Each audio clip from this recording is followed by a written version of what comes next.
So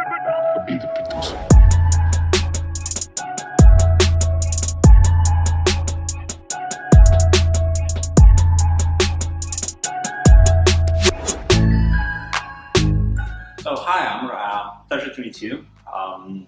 Heard a lot about your activities here in Kuwait. So I was wondering, like, what's your MMA background? My MMA background goes back to 1986. I started wrestling. After that, after like 6-7 years in wrestling, I liked judo. So I joined judo. I did judo for 5 years, got to the black belt. After that, I went to the army. So just by chance, I did boxing for 1 year. That was a big shift in the career. All right. Muay Thai. I dedicated myself for Muay Thai for a while, like for 4 years doing Muay Thai. I went to a camp, Thailand. I was going to compete, but it didn't happen. Then after that, I got to know Jiu-Jitsu when I moved to Abu Dhabi.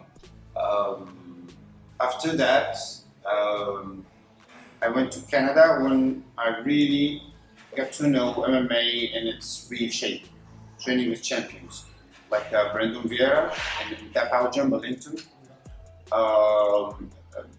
The coach there showed me how to mix all these styles and put them in a shape which is MMA.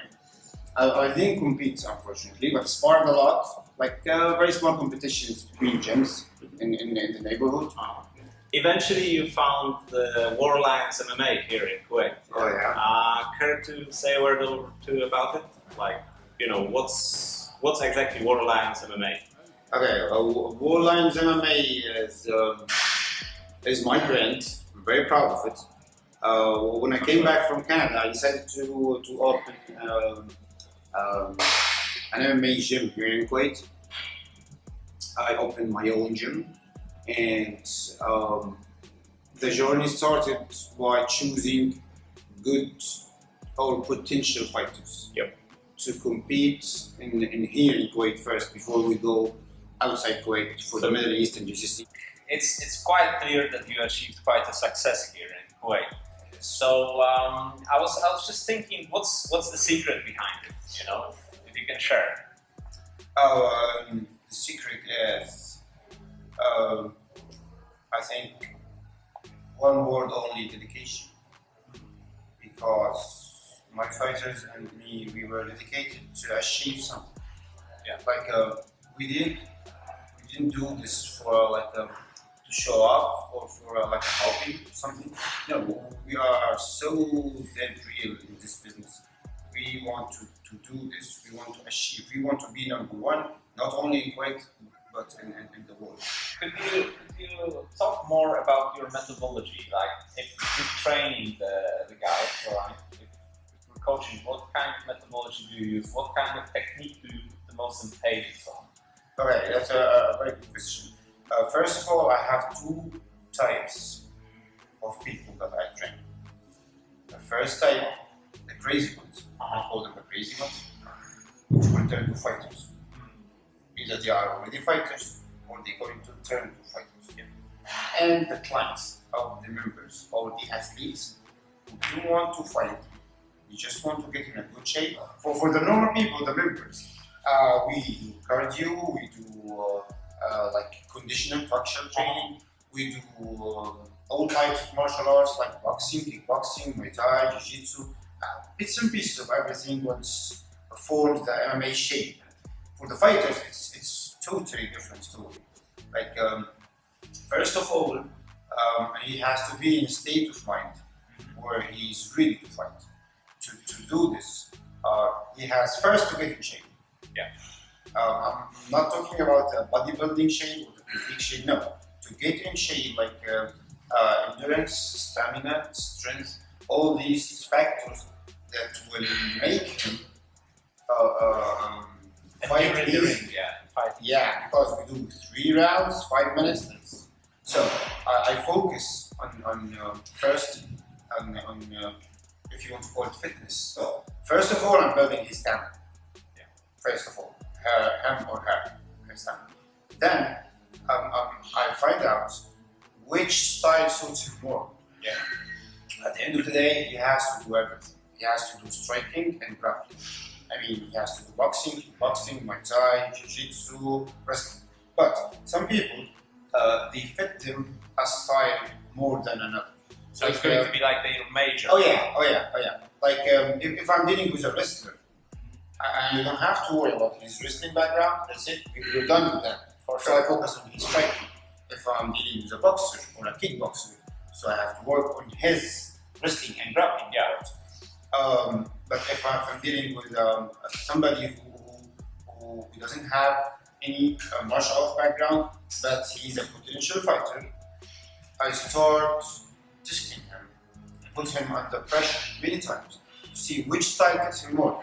If he's under pressure, is he going to wrestle or punch or kick? Well, basically, stamina first, pressure.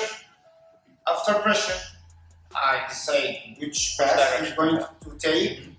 Then we go grappling, striking, jiu-jitsu. Let's move on to the competitions. How are you finding the GFC? Now they changed the name to One Fighting Championship. But they changed the name. Because you guys compete. GFC is without GFC, we wouldn't have been here because it was the first ever MMA bout in Kuwait. So GFC was like our savior because, alhamdulillah, I have so many fighters and I want to test these fighters. They gave me a chance and they're giving me still a chance to test my fighters, to put them into a real competitions and to put them in the atmosphere of the professional events like we got Desert Force, like Brave, like something like you can see the GFC was a small UFC of Kuwait, and it was. So it was without GFC, nobody in Kuwait would have done it. I can say it popularized. So much. All right. And do you guys have you guys competed till today, or if you did compete, could you please tell us where else did you compete? Like outside of Kuwait, Alhamdulillah, we competed in the biggest tournament in the Middle East, which is Desert Force. Alhamdulillah. I had 1, 2, 3, 4, 5 fighters. 6 fighters. All right. 5 or 6 exactly. In the Desert Force, one of them, he's a title holder. He's a title holder of the 205 pounds or 93 kilogram pounds. Wow. One of the he's a title holder. Congratulations. Congratulations.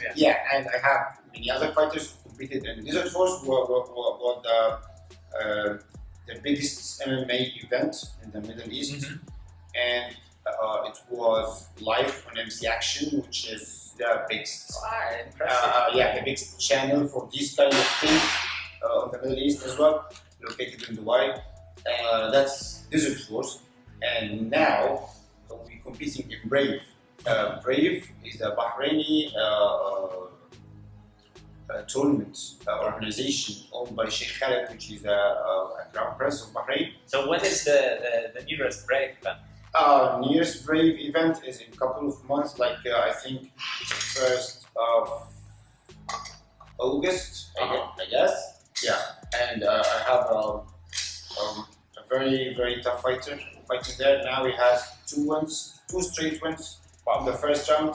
First event, he beat a legendary Jiu-Jitsu American fighter, Rich Boogeyman, one of the most well-known in the West Coast. And the second event, he beat the Irish-Argentinian fighter,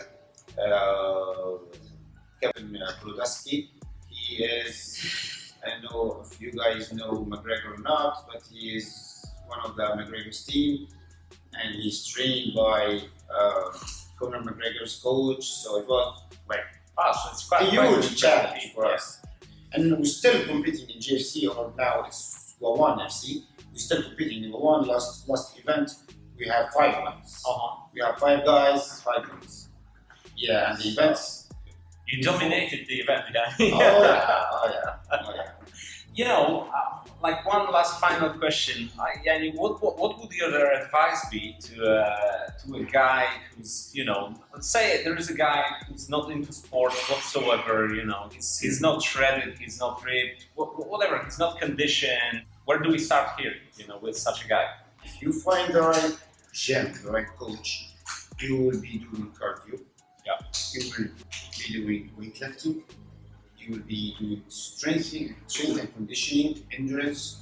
You're going to learn how to punch, how to kick, how to take down, how to defend yourself. So, MMA for me is a way of life that if you choose, it's going to change your mind and your body.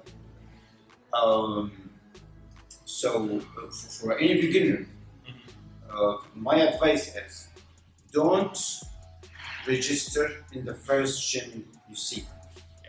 Try few. Yeah.